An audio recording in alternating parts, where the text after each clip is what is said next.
Hi all, welcome to Clear and Concise. For a simple linear regression model, y is equals to beta naught plus beta 1 x plus epsilon.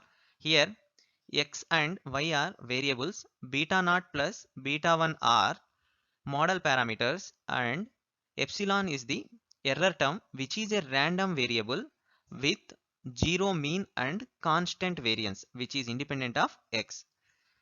For the given data, which of the following statement is correct? We need to find the correct statement among the given options.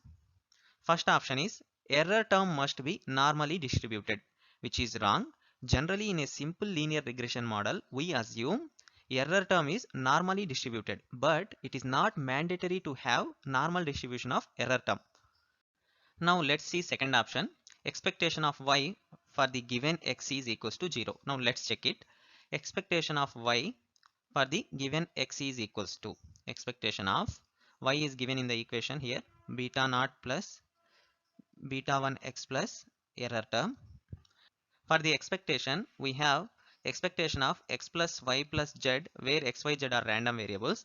We can write it as expectation of x plus expectation of y plus expectation of z. By using this formula, we can rewrite the above equation as expectation of beta naught plus expectation of beta 1 x plus expectation of epsilon, that is error term.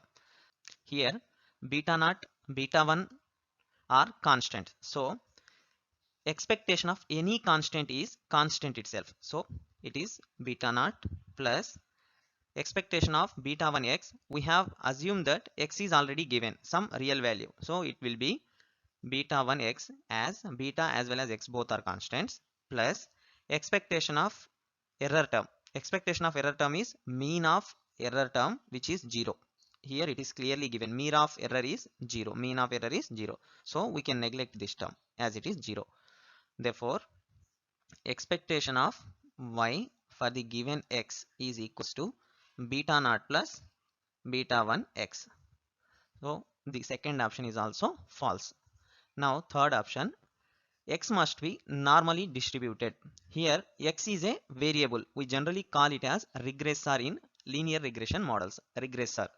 So there is no such restriction on the distribution of regressors. So the third option we can outrightly reject it. This is false. There are no such restrictions on the regressors or independent variables of the linear regression model.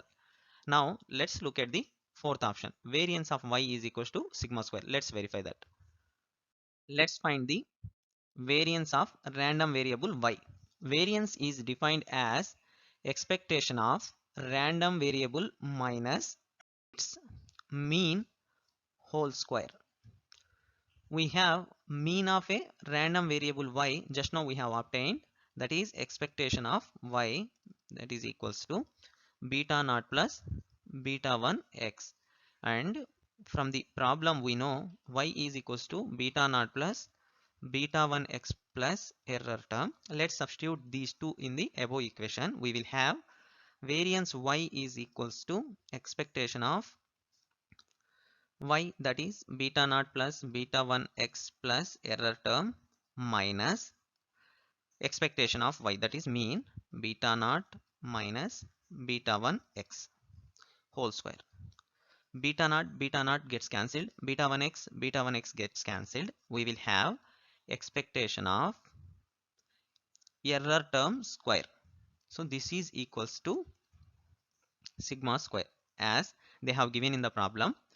The variance of error term is sigma square. Why should we consider this expectation of error term square as variance? That is our question now.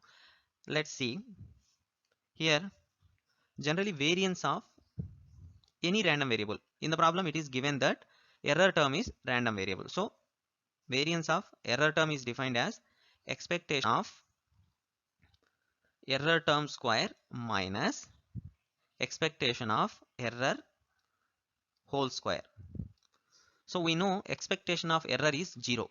Expectation of error is 0 from the problem. They have clearly given that expectation of error, that is mean of the error, is 0. If we substitute that, we will end up with expectation of epsilon square, which is equals to sigma square. So the correct answer is Option D. Correct answer is option D. Variance of y is equals to sigma square.